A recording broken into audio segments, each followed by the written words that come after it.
Skeletal muscles play a crucial role in body movements responsible for every action, from walking and running to lifting objects. It is possible because muscles can contract and relax. So, in today's video, we are diving into one of the most fascinating processes in human bodies: how muscles actually contract. So, we'll learn about their mechanism of contraction. So, when you watch a muscle contract, what you are seeing is only the final result. The real action is happening much deeper at microscopic level between tiny protein filaments inside the muscle fiber. To understand how this invisible process creates visible movement, we'll explore the sliding filament theory. This theory is proposed by Gene Hansen and Hugh Hogsley, which explains how muscle fibers shorten to produce the movement. So let's get started.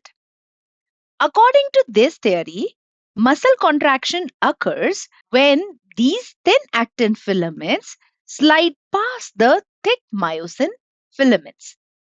This leads to shortening of the muscle fiber. But the interesting thing is that the actual length of either of the filament does not change. Only their degree of overlap changes.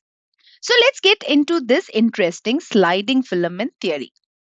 I usually like to start this cycle with the detachment because everything else flows from there.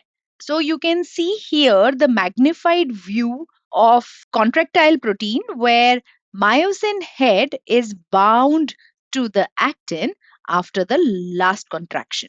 So now for the myosin head to go off actin, energy is required.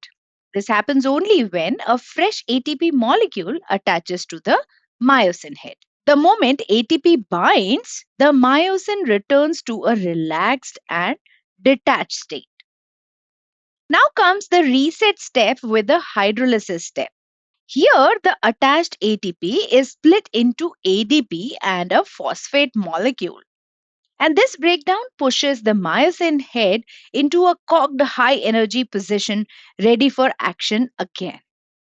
Once the binding sites are exposed upon calcium binding, the energized myosin head attaches to the actin, forming a cross bridge between the thick and the thin filament.